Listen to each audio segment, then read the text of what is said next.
ቋንቋ ነው። ከክርስትና ሃይማኖት ጋር ምን አገናኘው? አረብኛም ለዛ እኮ ብስሚላህ የምንለውን ወይም አሰላም አለይኩም የምንለውን የሃይማኖት ጉዳይ ነው ካልነው እኮ መተርጎም ቀላል ነው። ግን ያ አይደለም። እንደ አረብኛም ቋንቋ ይሄኛውን መጠቀም ይቻላል። ምንም የክርስትናውን ወይም የቤተ ክርስቲያንን የሚያስተምረውን ትቶ ደህና አደርክ እንደምን እወድሃለሁ የሚለው ለምን አይለምድም? ምን ማለት ነው? ግዕዝ በሃይማኖት ብቻ መጣ? እኛ የአረብኛ ቋንቋ ጀነት ያስገባል እንል የለ እንዴ? አላህ ፊት በአረብኛ ቋንቋ ነው የምንጠየቀው እንል የለ? ለምን ወንጀል አልሆነም?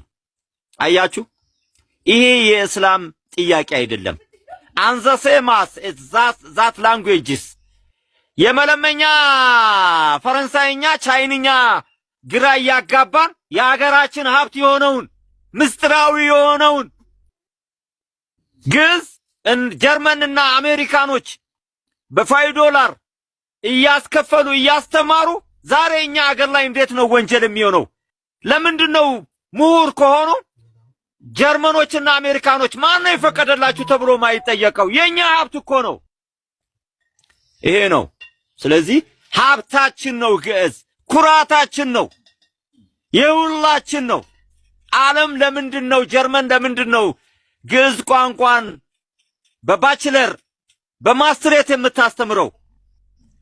የዘረፉን የግዕዝ ቋንቋዎች ያሉበትን ምሁሮች የጻፉትን እስካሁን አልታወቀም። ከዚህ አንፃር ነውና ቀጥሉ። ኩዌሽን ካላችሁም አም ሬዲ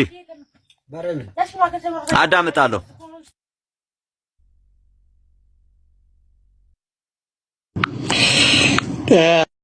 በዚህ በሶሻል ሚዲያ አንድ ቪዲዮ እየተዘዋወረ ያየሁት ነበር።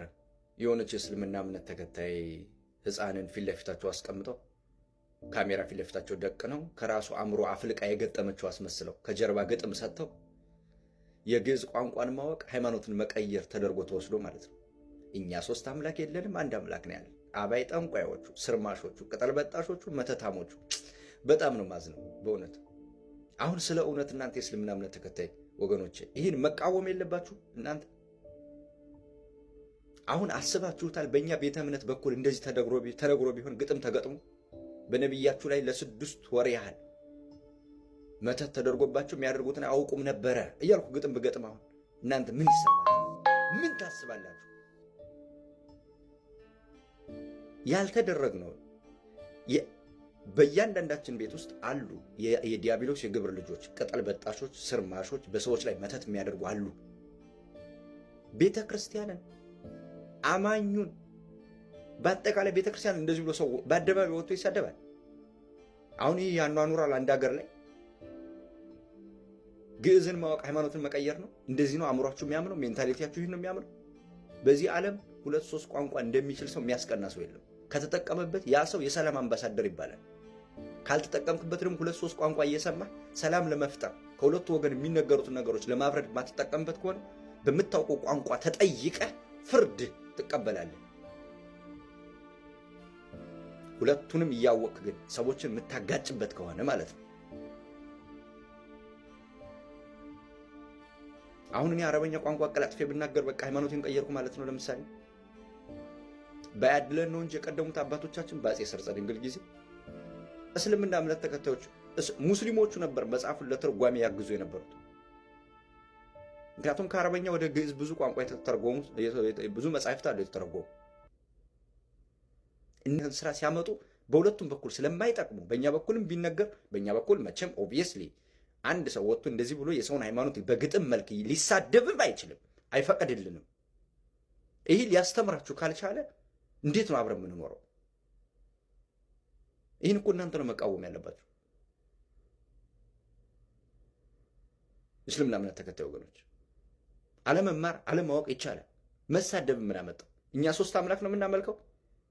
ቤተክርስቲያን እንዳጠቃላይ ጠንቋይ አባይ ጠንቋይ ናት። ካህናት እንደዛ ወጥቶ መሳደብ ይህ ያስኬዳል? አብሮ ያኗኑራል ወይ?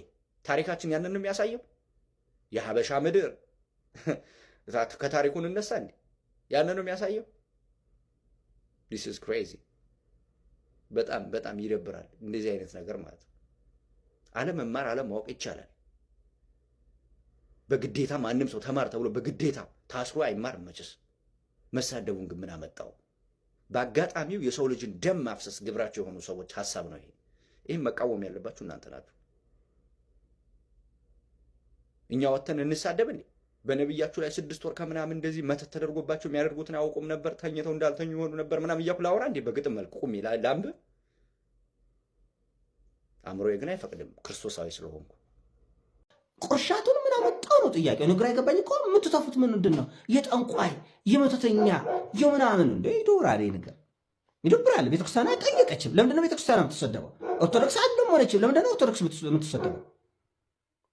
ስትጮቁሉ ኖራቸው ስንቱ ስትሉ ገብታችሁ እንደ ስትሉ ገና እኛ ምን የምናውቀው ነገር የለም። ያለፈው ታሪክ ውስጥ እኛ አልነበርንም። ክፉም ሆነ ደግም ያለፈው እንዳለፈው አልፏል። የቀጠለው ደግሞ አይ ያለፈውን ነው ከለሞታል ደግሞ ሌላ ደግሞ ዛሬ ደግሞ ሌሎች መሞት አለባቸው። ምንም የማይገባ ነገር ነው እና እባካችሁ ከአጀንዳ ወጥቶ ከርዕሱ ወጥቶ ጥላቻ ካለው ጥላቻ በላይ ሌላ ጥላቻ ለማምጣት መሞከር በጎ አይደለም ነው የኔ ሐሳብ።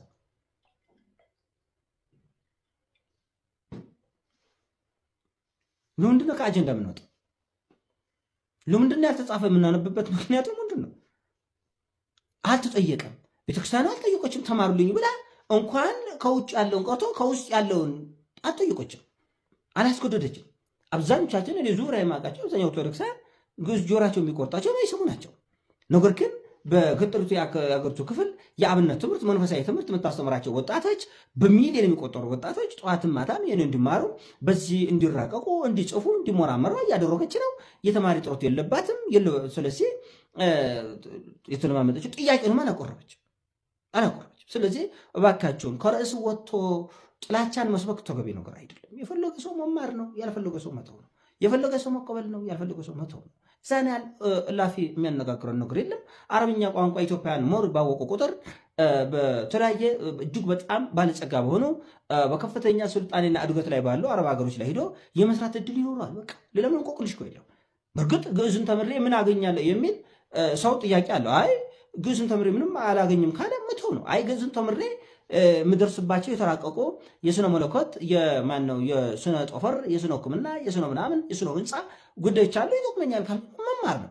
አይ የሆነች አጋጣሚ ተገኝቶ በዚህ አጋጣሚ ሙስሊምን ካልሰደኩ፣ የሆነች አጋጣሚ ተገኝቶ በዚህ አጋጣሚ ኦርቶዶክስን ካልሰደኩ፣ የሆነች አጋጣሚ ተገኝቶ በዚህ አጋጣሚ ፕሮቴስታንቱን ጴንጤውን ካልሰደኩ፣ ካቶሊኩን ካልሰደኩ ምን ሰላም አለ? የግርግር ገበያ ለሌባ ይመቻል። አህያውን ፈርቶ ዳውላውን አይነት አምባጓሮች ይዶበራል። አንዳንዱ ግጥም ሁሉ፣ አንዳንዱ ድርሰት ሁሉ፣ አንዳንዱ ድራማ ሁሉ ሞክሯል እና ይህ ሁሉ ማንም አልጠየቀም። እና አምባጓሮ ለምን እንደተፈለገም እንካ ሰላምታ ለምን እንደተፈለገም ንትርኩ ለምን እንደተፈለገም አልገባኝም። ተገቢነት ያለው አልመሰለኝም። እና ብናርማቸው ጥሩ ነው። ያሉብን ከበቂ በላይ ችግሮች አሉ። የኢትዮጵያን ወጣቶች ቲክቶክ ላይ ጎግል ላይ የዝሙት ቪዲዮችን ጎግል አድርገው በሚሊዮን እያዩ ያሉ ሰዎች ቋንቋ መማር በጣም ይጎዳናል ብለው ጸያፉን ነገር ወደኋላ ያላለን ቋንቋ መማር ውርደት ነው ካለን ችግር የለም። አለመፈለግ እኮ አንድ ነገር ነው። አይ እኔ አማርኛ አልፈልግም ያለ ሰው መብቱ ነው በነገራችን ላይ።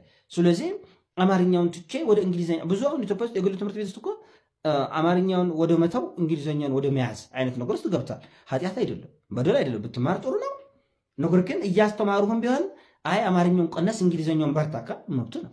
ፈረንሳይኛውን በርታ እንግሊዝኛውን ለቀቅ፣ ወይ ደግሞ ፖርቹጋልኛውን በርታ እንግሊዝኛውን ለቀቅ መብቱ ነው። ስለዚህ ሰዎች የፈለጉትን የመማር መብት አላቸው። በፈለጉት አቅጣጫ መሄድ መብት አላቸው። ይህንን ግጥም ጽፎ የሰጣት ሰውዬ እንድታነብ ያደረጋት ሰውዬ በሕግ መጠየቅ አለበት ባይነኝ እኔ። አሁን አለ ግን እግዚአብሔር በጣም አለ እንዴ ተሳመኑሽ እንዴ? እውነታውን እርሱ አለ ብሎ ነው። እኔ ግን ያለ አይመስለኝም። አባ ገብረ ኪዳንን ጠየቃቸው? ጠየቅኳቸው። እግዚአብሔር አለ? አዎ። እሺ። እና ካለ ለእኔ ፌር አይደለም እና አለ ወይ እንዴት ነው? በቃ እና እሳቸው በእውነት ረጅም ሰዓት ነው በቃ ምን ተማርሽ? እግዚአብሔር እንዳለ አሁን አለ ግን እግዚአብሔር በጣም አለ እንዴ?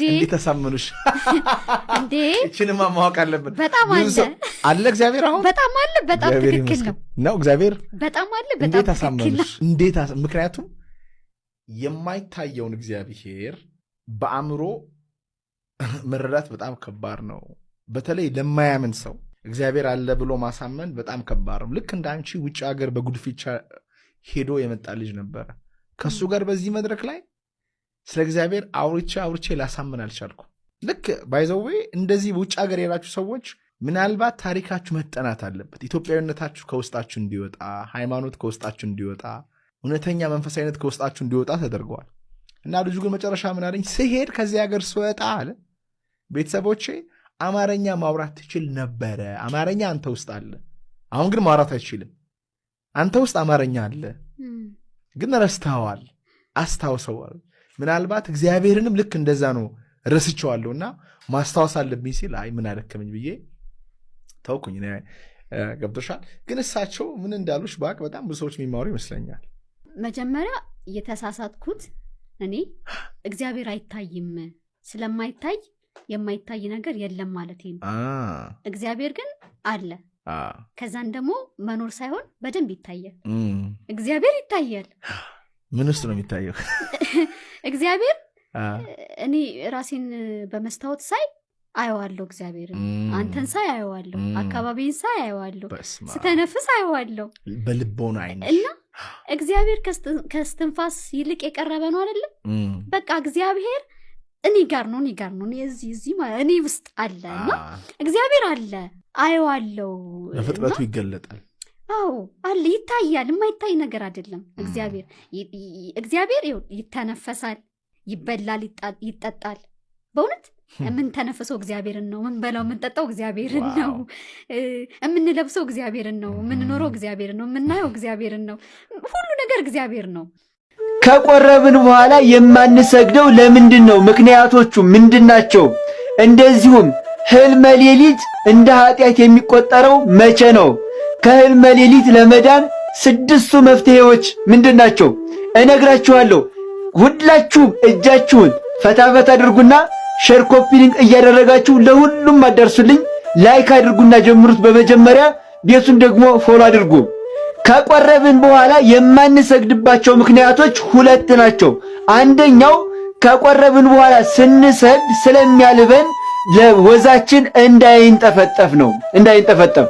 ሁለተኛው ደግሞ ድህነት የሚገኘው በስጋ ወደሙ ስለሆነ ከቆረብን በኋላ ስንሰግድ ድህነት የምናገኘው በስጋ ወደሙ ሳይሆን በትሩፋታችን ነው እንዳያሰኝብን በእነዚህ በሁለት ምክንያቶች መስገድ አይቻልም ማለት ነው። እሺ እያላችሁ ኮመንት ላይ ጻፉልኝ። ሌላው ደግሞ ልትቆርቡ ልታስቀድሱ ወደ ገዳማት ወደ ቅዱስ ቦታ ልትሄዱ ስትሉ በህልመ ሌሊት የምትፈተኑ ሰዎች ከህልመ ሌሊት ፈተና የምትድኑባቸውን 6 መፍትሄዎች፣ እንደዚሁም ህልመ ሌሊት ኃጢአት ነው እንደ ኃጢአት የሚቆጠረው መቼ ነው፣ ህልመ ሌሊት ራሱ ምን ማለት ነው የሚለውን ሰርቼላችኋለሁ። ዛሬ ማለትም መስከረም 11 ከምሽቱ 4 ሰዓት እለቅላችኋለሁ ዩቲዩብ ላይ እየገባችሁ ተመልከቱ። በጣም ወሳኝ መፍትሄ ለውጥ ታገኛላችሁ ማለት ነው። የዩቲዩብ ሊንክ ባዮ ላይ አለላችሁ። እንደዚሁም ሰርች አድርጋችሁ መግባት የምትፈልጉ ደግሞ ድርግሚ ቲዩብ እያላችሁ ሰርች ማድረግ ትችላላችሁ። ነገር ግን በእኔ ስም የተከፈቱ ሌሎች ብዙ ስላሉ የኔን የምትለዩት ከ16000 በላይ ሰብስክራይበር ያለው ነው ማለት ነው። በዚያ መለየት ትችላላችሁ። እየገባችሁ ተመልከቱ። በጣም ወሳኝ መፍትሄ ታገኛላችሁ። እሺ እያላችሁ ኮሜንት ላይ ሁላችሁም ጻፉልኝ። ሼር ኮፒ ሊንክ እያደረጋችሁ ለሁሉም ማዳርሱልኝ። ላይክ አድርጉ። ቤቱን ፎሎ ማድረግ አትርሱ። እወዳችኋለሁ ውዶቼ፣ ክብር በሉልኝ። አይሻ አባትሽን ጠይቂው ከአስከፈ የት እንደተማረ። አይሻ አሁን መታነቢው አቦጊዳ ተቀጣጥሎ ነው። የማን አስተማሩ? የኔታ ቀሳውስት ሊቃውንተ ቤተክርስቲያን ናቸው። ፊደሉ ባለቤት ማናት? አይሻ ቤተክርስቲያን ናት። ብራና ዳምጣ ፊደል ቅርጻ የኢትዮጵያን ሕዝብ ከማይብነት ካለማንበብ እንዲያቅ እንዲረዳ ያረገች ድንቅ ቤተክርስቲያን ናት። ልትወጃትና ልታከብሪያት ይገባል። ኢትዮጵያ ማለት የኢትዮጵያ ኦርቶዶክስ ተዋሕዶ ቤተክርስቲያን ናት። የአንድ ሳንቲም 2 ገጽታ ናቸው። ግን ልጆቻችሁን በምን አይነት መንገድ እየቀረጻችሁ እንደሆነ በጣም የሚያሳፍረው። በማንነታቸው እንዲሸማቀቁ እንዲያፍሩ ኢትዮጵያን እንዳይወዱ ብታደርጉበት ነገር ብታስቡበት የተሻለ ነው። ከኢትዮጵያ ይልቅ እኮ ግብፅን የሚደግፉ ነበሩ በእኛ ጊዜ በእኛ ነው። እሱ ሌላ ጊዜ አወጋቸዋለሁ። ሰላማችሁ በክርስቶስ ይብዛ። የተዋሕዶ ልጆች እንኳን አደረሳችሁ ለእናታችን ለቅድስት ድንግል ማርያም ዓመታዊ ክብረ በዓል እንኳን አብሮ አደረሰን። አሜን። እኔ በጣም ሁላችሁም ሰምታችሁታል ብዬ ተስፋ አድርጋለሁ። እኔ በጣም ነው የደነገጥኩት እውነት ለመናገር ማለት ህጻናትን በዚህ አሃል መመረዝ። መቼም እቺ ህጻን ልጅ ግጥሙን እሷ ጻፈችው፣ ግጥሙን እሷ አመጣችሁ አልልም፣ እግዚአብሔር በሚያውቀው ማለት ነው። በጣም ነው የሚያሳዝነው። ሌላው ሲቀጥል ለክርስትና ያላችሁ ጥላቻ ማለት ነው። በስመ አብ ወወልድ ወመንፈስ ቅዱስ ነገር ማለት ነው። ስቲል አሁን የምንናገረውን ቋንቋ አሁን እናንተ በዛ ያህል ግጥሙን የጻፋችሁበት እኮ ከግዕዝ የወጣ እኮ ነው። አማርኛ እኮ ከግዕዝ የወጣ ነው። ገባችሁ? አማርኛ ከግዕዝ የወጣ ነው። ግዕዝ ቋንቋ ነው። ብንማረው እኛ ነን የምንጠቀመው፣ በነገራችን ላይ ማለት ነው። እኛ ነን የምንጠቀመው፣ ማንም አይደለም። እኛ ነን የምንጠቀመው። ብንማረው በጣም እንጠቀማለን ማለት ነው። እና አማርኛውን ስለምትጠቀሙት አላችሁ እንዴ? አይሰማችሁም እንዴ? ማለት አይሰማችሁ? ማለት እንዳንድ ኢትዮጵያዊ እንዳንድ ወጣት አይሰማችሁ? ምን አይነት ድንቁርና ነው? ሌላ ሀገር ኢሮፖች ማለት ነው ግዕዝ እንደ አንድ ሳብጀክት ማለት ነው እንደሌላው እየተሰጠ ነው። አይሰማችሁም? እኔ ሳልማረው ግዕዝን እንዴት ሌላ ሀገር እንዴት ኢሮፕ ይሰጣል? እንዴት እኔ ያልማረውን ብላችሁ አይሰማችሁም? አይሰማችሁም? በነገራችን ላይ ኢትዮጵያን የተማረ ነው የሚያውቃት፣ ያልተማረ አያውቃትም። እውነት ለመናገር ማለት ነው። ኢትዮጵያን የተማረ ነው የሚያውቃት። የተማረ ሰው ኢትዮጵያን ፈልፍሎ ያውቃታል ማለት ነው ታሪኳን። እና ብማረው እኔ ወደ ሌላ ሄድኩኝ ማለት ነው። አንዳንድ ጊዜ ስቲል የመጽሐፋችሁን ዳይሬክት ተግባር ነው የምታደርጉት፣ እግዚአብሔርም ማለት ነው። ወይም ተከባብረን እንኑር። እውነት እኛ ተከባብረን ስንኖር ነው የሚያምርብን ማለት ነው። እውነት ታሪካችሁን አትርሱ። ወደኋላ ዞር በሉና እኔ ማን ነበርኩኝ በሉ እንዴ እናንተ እዛ ግጥም ውስጥ ስትሰድቧቸው የነበሩ እኮ ናቸው። አሜን ብለው በክብር ተቀብለው እዚህ እንድትደርሱ ያደርጉት ማለት ነው። ከፈጣሪ በታች ምስጋና ቢስም አትሁኑ። አይሰማችሁም? ሌላ ሀገር ግዕዝ ሲማሩ እናንተ አይሰማችሁም እንዴ? እኔ ኢትዮጵያ ሆኜ ሳልማር እንዴት ሌላ ሀገር ግዕዝ ይማራሉ እንዴ? እኔ በጣም ነው የተሰማኝ እግዚአብሔር ማለት ነው። አይቼ በጣም ብዙ ኢሮፓ ሀገሮች እየተሰጠ ነው ማለት ነው ግዕዝ ማለት ነው። በቃ እየተማሩ ነው በዩኒቨርሲቲ ደረጃ ማለት ነው። እኛ የለንም። አናሳዝንም? በነገራችን ላይ እኛ ያለንን ነገር ባለን ነገር ሳይሆን የምንፈልገው በቃ የሌላው ነገር ነው የሚያምረን ማለት ነው። እባካችሁ እኛ ባሪያዎች አይደለም፣ የራሳችን ማንነት አለን። በቃ እንደ ባሪያ አትሁኑ እሺ። የራሳችን ማንነት አለን። አባቶቻችን ዋጋ ከፍለው በጣም ብዙ ነገር አቆይተውናል። ስለዚህ ባርነት አይሰማን፣ በቃ ባርነት አይሰማን እውነት ለመናገር ማለት ነው። ይቺን አንድ ፍሬ ሕፃን ልጅ መመረዝ በዚህ ያህል በጣም ነው የሚያሳዝነው። እኔ በጣም ነው የደነገጥኩት እግዚአብሔር ማለት በጣም ነው። ጌታዬ ሆይ እንደዚህ አይነት ልጅ እንዳሰጠኝ ነው ያልኩት እውነት ለመናገር ማለት ነው። ግን እቺ ሕፃን አይደለችም በእርግጠኝነት ማለት ነው እውነት ለመናገር። ግዕዝ እንጀራ አይደለም አሁን፣ ከዛ ይልቅ አረበኛ እንጀራ ነው። ከዛ ይልቅ የኤአይ እነዚህ የኤአይ ላንጉጆች እንኳን እንጀራ ናቸው። ስለዚህ ግዕዝ ኢኮኖሚያዊ ፋይዳ የለውም ነው። ጭንቅላት ሆድ ውስጥ ሲበቅል ሁሉ ነገር ከእንጀራ ጋር ነው የሚታየው እና ባህል፣ ታሪክ እነዚህ ነገሮች ለሆድ አምሳ ያሳስቡት እና በልቶ ማደሩን ብቻ ካሰበ ሰዋዊነት ይጠፋል። ምክንያቱም እንስሳም ይህንኑ ስለሚያደርግ ማለት ነው። ሰውን ሰው ያሰኘው ቆሞ መንቀሳቀሱ ብቻ ሳይሆን መብላቱ ብቻ ሳይሆን ማሰቡም ጭምር ነው። እንደዚህ አይነት ባዶ ጭንቅላቶች የሚያፈሯቸው ትውልዶች ምን አይነት መልእክት እያስተላለፉ እንደሆነ ላሳያችሁና እነዚህ ሰዎች የፈሩት ምን እንደሆነ ነግራችኋለሁ። ስሙት። ታሪክ አልባ ሆኖ ሰውን ሁሉ ታሪክ አልባ ለማድረግ መሞከር ይሄ የአእምሮ መቀንጨር ይባላል።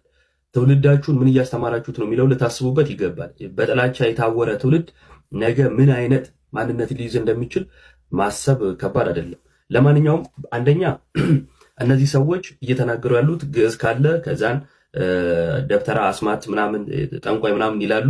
እንግዲህ በቤታችሁ ያለውን ብንነግራችሁ ሌላ ነገር ነው። የፈሩት አንድ ነገር አለ። ግዕዝ ከተማሩ እምነት እንደሚቀይሩ ወይንም ደግሞ እንደሚጠመቁ አስበዋል። በግዕዝ ስም ጥምቀት ስላሉ ማለት ነው። ስለዚህ እምነታችሁ የተመሰረተው ቋንቋ ላይ ነው ማለት ነው። ቋንቋ ሌላ ቋንቋ አለ። ለምሳሌ ግዕዝ ከተማራችሁ እምነታችሁን ትቀይራላችሁ። ለነሱ ሃይማኖትም ሀብትም ገንዘብም የትኛውም ነገር አረብኛ ነው። ይሄ የአረብ ቀኝ ተገዥነት ነው። እኛ ደግሞ ኢትዮጵያውያንን በባህላችን ቀኝ መገዛት አንወድም። ይሄ ልታውቁልን ብትወዱ ደስ ይለናል። ኢትዮጵያውያን ብትሆኑ ጭምር ደስ ይለናል።